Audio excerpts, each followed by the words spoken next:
everybody, welcome to Something You Should Practice This Weekend.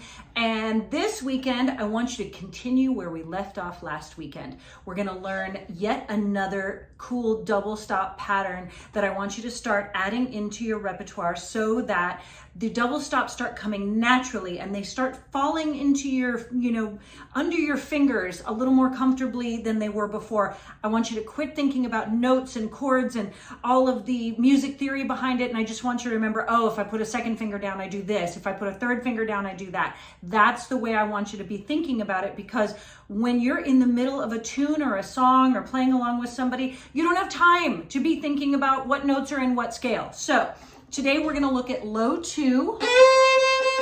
So if that is the note of the chord you are trying to make. So in this case, we're going to go on the A string. So that's a C natural, C note.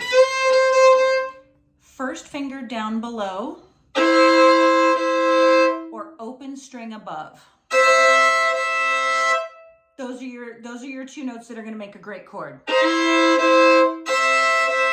So I want you to try it over here. So say you need an F note, you need an F chord. So put down your F note, that's low 2 on the D.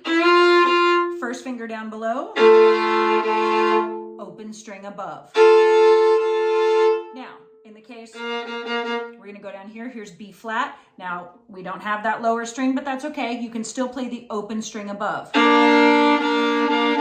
Now over here, we have the opposite problem. We don't have an above string, but we do have down below, first finger down below, and that is a gorgeous G chord. So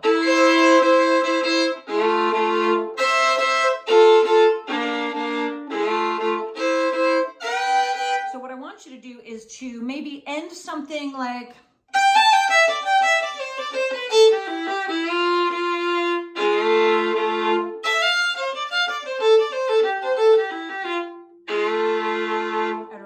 to slide those notes in.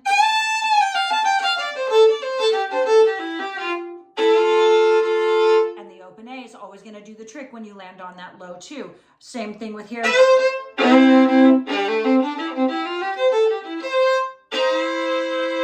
Or. All right, so low 2, open above, first finger down below. So go practice your C, F, G, and all of those, and happy fiddling, everybody.